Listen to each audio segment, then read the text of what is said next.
नमस्कार। अमेरिका में world trade centre को आतंकियों ने निशाना बनाया। उसके बाद अमेरिका इसका बदला लेने के लिए अफगानिस्तान का रुख करने लगा और 10 साल तक तलाशी और पैसे खर्च करने के बाद आखिरकार उसने अपने दुश्मन ओसामा बिन लादेन को मार गिराया। उसके बाद लगने लगा था कि अब अफगानिस्तान से अमेरिका चला जाएगा और हुआ भी वही। अमेरिका ने जाने का फैसला किया और अपना बोरिया बिस्तर बांध लिया। लेकिन इससे कई सवाल खड़े हो गए और इन सवालों के जवाब अब ढूंढे जा रहे हैं, क्योंकि अमेरिकी सैनिकों के जाने से अफगानिस्तान और पाकिस्तान में अस्थिरता आने के संकेत दिखने लगे हैं। क्योंकि तालिबान ने कहा है कि अमेरिका जा रहा है, अब क्या करोगे। इस तरह के आक्रामक बयान से पाकिस्तान के साथ साथ अफगानिस्तान भी डर गया है।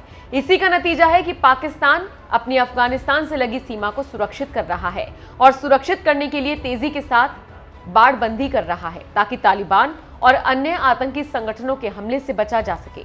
डॉन अखबार की माने तो गृहमंत्री शेख राशिद अहमद ने रविवार को संसद में बयान दिया कि अफगानिस्तान के साथ सीमा पर बाड़बंदी का 88% काम पूरा हो गया है और बाकी का काम 30 जून तक पूरा कर लिया जाएगा। जानकारी देते चले कि सीमा पार से हमले बढ़ने के बाद मार्च 2017 से 2640 किलोमीटर लंबी बाड़बंदी का काम शुरू किया गया था। पाकिस्तान की अफगानिस्तान के साथ लंबी सीमा है जो पहाड़ी इलाकों तक फैली है और सीमा के एक बड़े हिस्से पर गश्त नहीं की जाती और आतंकियों से निपटने के लिए निगरानी कैमरे और इंफ्रारेड डिटेक्टर्स लगाए गए हैं और बाढ़ पर करीब 1000 जांच चौकियां बनाई गई हैं और सीमा पार से आवाजाही केवल 16 निर्धारित क्रॉसिंग से ही संभव है। शुरुआत में ये काम अप्रैल 2021 तक पूरा होना था, लेकिन कुछ देरी के कारण अब सरकार जून के अंत तक काम पूरा कर लेगी।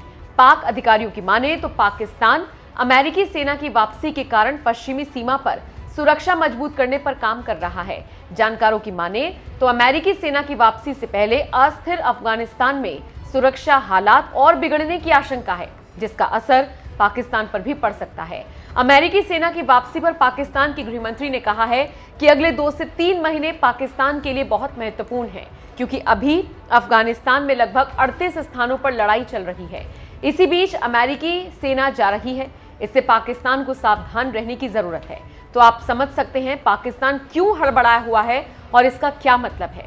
क्यों अपने को वो सुरक्षित बना रहा है, जबकि भारत में आतंकियों को भेजकर भारत को परेशान करने की कोशिश करता है।